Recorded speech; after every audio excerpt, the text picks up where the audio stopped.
Yo, every day, superpower signing in, non-verbal communication, body language. That's what we discuss on this channel. We do it for me, we do it for you.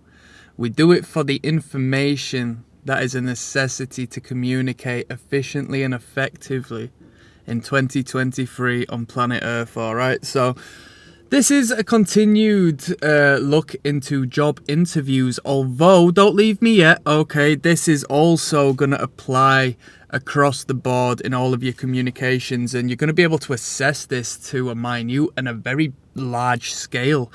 You could go on Google Maps, okay, Google Earth or whatever it is you go on, and see this behaviour on a large scale, and then you can see people performing it on a more human basis. So I'm talking about territory. Territory, what do you mean? I'm not participating in the military, I'm not in the army. Alright. Territorial behaviour, okay? This doesn't necessarily have to be on the offence towards another human being. This is just a representative of what they subconsciously believe in and its manifestation outwards. Okay, so let me get to the point so you can understand more clearly. Let's apply this to a job interview. You go to a job interview, yeah? You're now sitting across the table from your potential employer. He has a right to put his legs up on that table.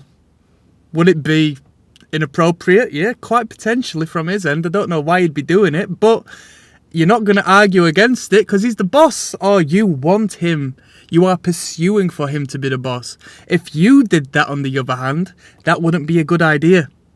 Okay? Territorial behaviour. Not only is that his table, you are within his space, and you are taking up more room than he deems you should be. It's territory. You see where I'm coming from?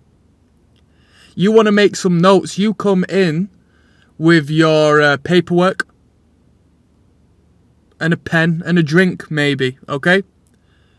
You put your drink to your left-hand side on the table, you put the paperwork in the middle, you put your pens and pencils and whatnot on your right-hand side, spread out across the table. Alright? Not only are you creating a subconscious non-verbal obstruction between you both, limiting your communications, okay? The table's doing enough as it is. Like, realistically speaking, in a perfect world, you wouldn't have a table between you because, it sort of blocks off a lot of the communication.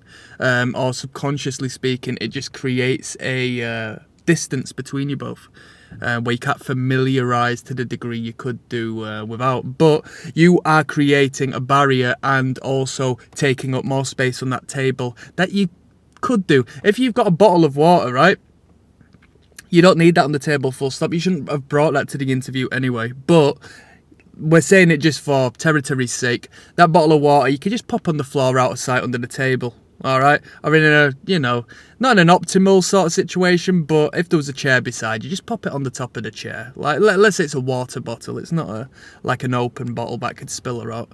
Just pop it on there out of sight. It's irrelevant, doesn't need to be in the way, doesn't need to be taking up more space, visibly at least. You know what I mean?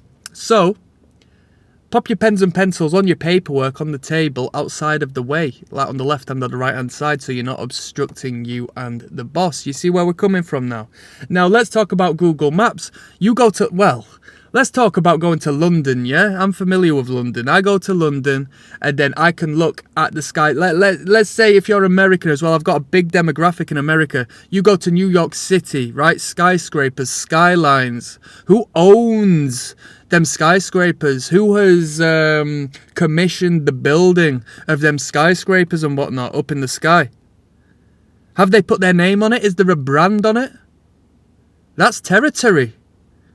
It's also very phallic. It's a big penis contest, okay? Freud would be very happy looking at the skyline of New York City and London.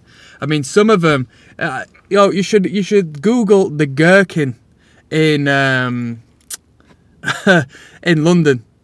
You know what I mean? It's one of the more phallic buildings I've seen in my life, and it towers over everything, bold as hell. It's a phallus. Skyscrapers represent it, and it's territorial. I am the man. You know where I'm coming from? It's a showcase of masculinity. So do not offend those you don't want to offend by taking up more space than you should do, right? We get on a plane and we're going to, where are we going? We're going to the Caribbean. We're going to drink cocktails and have a brilliant time. Yeah? We're going to St. Kitts or something.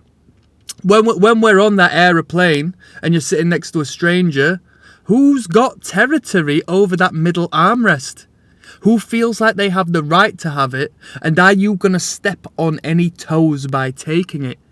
It's territory. Whether it being open ground or not, if somebody believes that they have the right to take it, you know what I mean? I was in a coffee shop. I see a man looking smart. He's in a suit and tie in a coffee shop, speaking to a woman across the table from him. His arm is sprawled out over the chair beside him. No one's sitting in that chair, but he just feels, you know what? I'm the man. I'm going to take up all of this space. I mean, no one was complaining because he wasn't really blocking anyone up, but that's what he was indicating and implying by doing so. I'm the man. I can take up all this space. It's territorial. If there was a woman in that seat, he would have his arm around her, claiming his territory. Oh, that's chauvinistic and all that. Yeah, maybe perceived on a societal, through a societal lens, if you wanted to give it that tinge. But you can't disagree with biology. You can't disagree with territorial action taken by men. A man putting his arm around a woman is a showcase of territory, okay?